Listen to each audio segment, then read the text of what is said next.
I've never really been one for creating content, but I felt driven to at least create this video to kind of give a bit more background as to why I've started creating short benchmark videos for the OneXPlayer.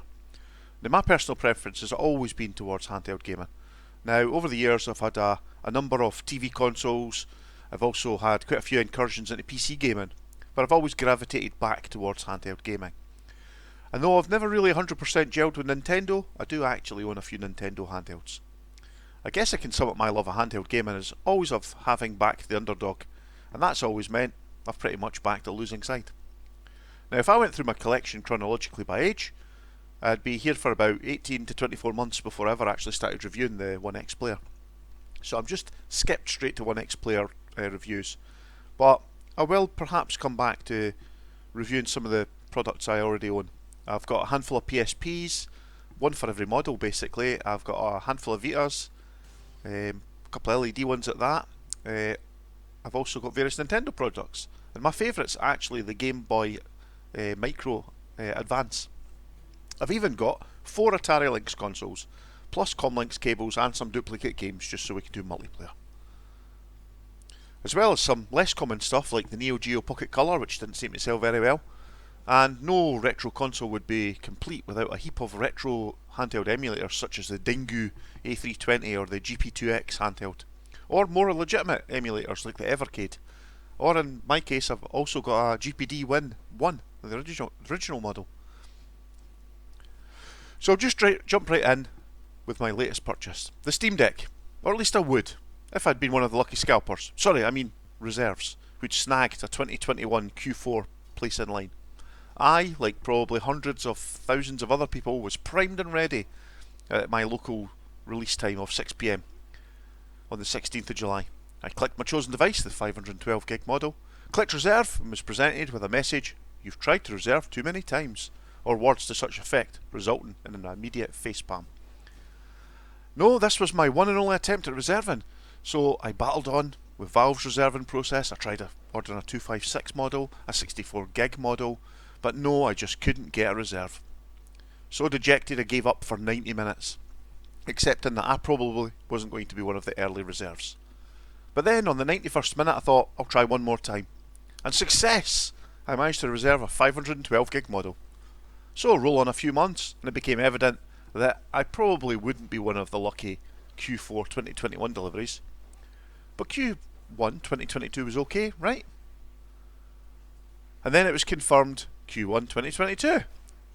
Then shortly followed up with a "so sorry" email from Valve saying that all deliveries had been delayed by 2 months. Okay, so I'll still be in Q1 hopefully. Nope, I got a message to say I was bumped to Q2. Then, like many folk, I got the vacuous after Q2 email. So did that mean Q3? Q4? 2023? 2024?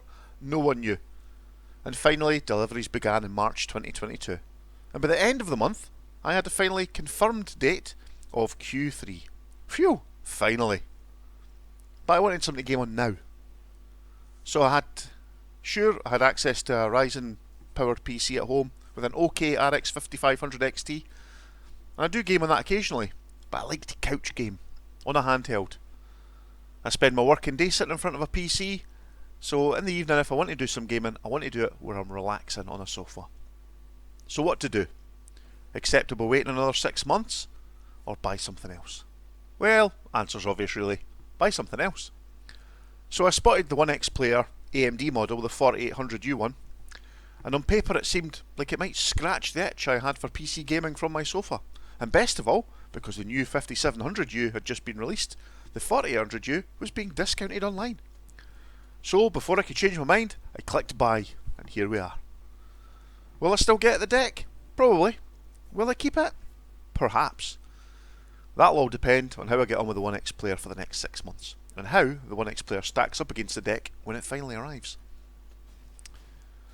So enough for the long introduction, let's get to a little review of the OneXPlayer AMD, and what I've done so far and what I aim to do in future. So firstly we'll look at the key comparison of the devices. So in my view, the biggest difference is the OS. The main competitor being the Steam Deck. The Steam Deck ships with SteamOS and the OneXPlayer comes with Windows 11. Now, I'm under no illusion that SteamOS will be a better gaming OS when and if Valve can develop it enough that it's ready for casual gamers.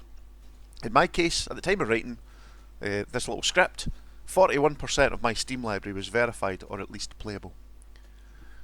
And looking on SteamDB, it looked like around 1900, I think it might actually be 2000 today, are currently playable.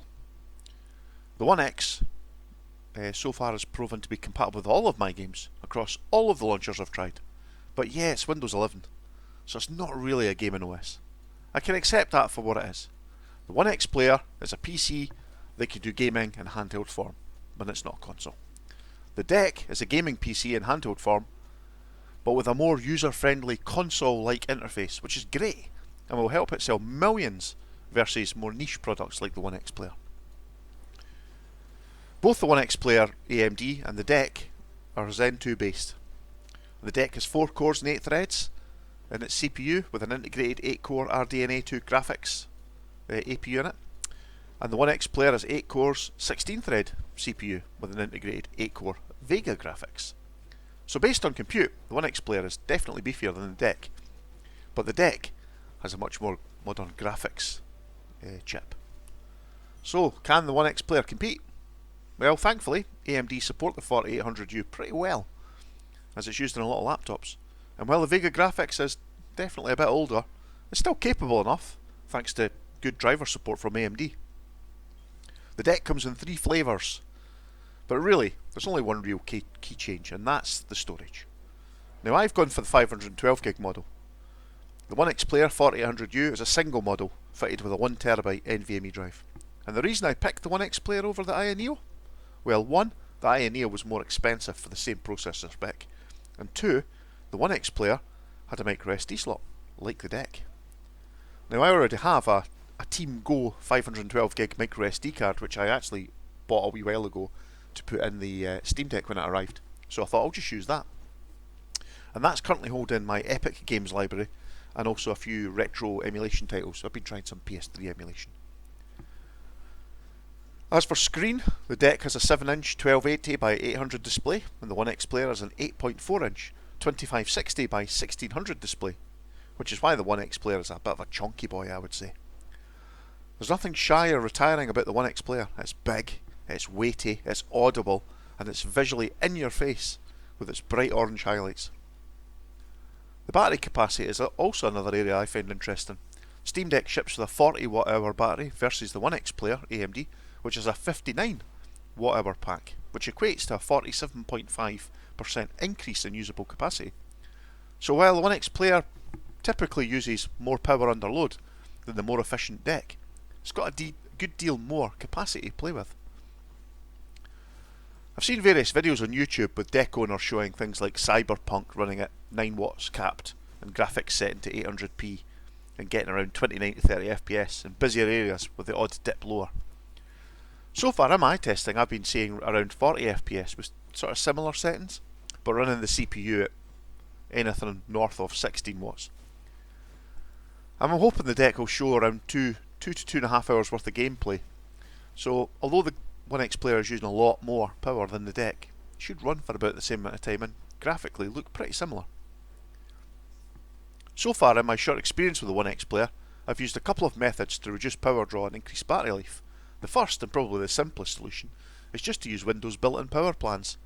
It comes shipped with a default balanced power plan, but it's easy enough to create your own power plans as well, so I created 2. One for performance, which has everything maxed out, and one for power saving, which I've turned the wick down in quite a few settings. In power saving mode, the CPU generally sticks to about 1.39 GHz, which is perfect for when you need to download stuff and you're not going to use too much processing power, or if you're playing a less processor hungry game. It's particularly good because it restricts itself to 1.39 GHz, which allows the rest of the power envelope to be thrown at the GPU side. So that can max out at 1750 MHz, or even slightly higher if you overclock it, without reducing your CPU core speed anymore. So some of the less power hungry games that I've been playing, I tried Hades for example, and that runs at 60 FPS with the screen resolution set to max 2560 by 1600, the native resolution of the OneXPlayer, and it's only pulling a maximum of about 15 watts. Or, if I really want to stretch battery life, I can run it at 1280 by 800, same as the deck's native resolution, and the CPU will only be pulling about 10 watts.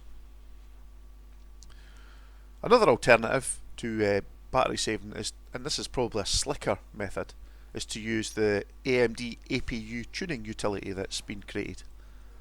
It's a powerful tool and lets you mod your TDP quite easily. Now obviously this is a tool that you should use with caution, because any damage you cause to your device is your own responsibility. So far, because it's a Ryzen 7 4800U, it can be tweaked quite a lot, but it is at the expense of extra heat and reduced battery life. In my case, I've tested it. It will tweak all the way up to 30 watts. The little AMD Ryzen 7 processor can be tweaked quite a lot to extract additional performance if you wish. And you can tweak the APU and all the way up to 30 watts for maximum performance. But really, over 25 watts, which is kind of where it's rated, that's when you're going to get the best kind of performance. You can overclock the GPU by a couple hundred megahertz, I've found. And it does seem to make an improvement in some games, although in some it can actually be worse. So using the AMD APU Tuning Utility, I've created 3 custom presets for my own use. One's a mild GPU overclock, one is reduced power to target a 30 FPS target for less intense games, and also a low power one, a really low power one, which just throttles it down to 10 watts maximum. So far in light duties, downloading game libraries, bit of time playing Hades, I've seen about 8 hours battery life, but I still have a lot more testing to carry out. More recently I've been testing Cyberpunk, and I'm seeing probably about 2 hours battery life from fully charged to the device wanting to shut down. The purpose of today's video was mainly, one, to introduce myself properly and give a little rundown of specification of the OneXPlayer while I was at it, and 2, to give a couple of quick examples of the performance I've been getting out of the OneXPlayer with a few games. So in the background I've been playing a few videos just of me playing through games on the OneXPlayer directly. Now, one of the reasons I've created some of these videos for YouTube is, when I was searching up on the 4800U OneXPlayer, there really wasn't many videos online. There was a lot of videos for the Intel based model, and a lot of videos for the 5700U based model. And just in generally, there's lots of 4800U videos on YouTube, especially for the Aya Neo. But I wanted to just create my own videos specifically for the OneXPlayer with my settings, so that if anybody else buys one, they can look at my videos, they can check what settings I've used, whether medium, low, what I've done with battery saving to maximise my life, and then hopefully that enriches other people's gaming experience.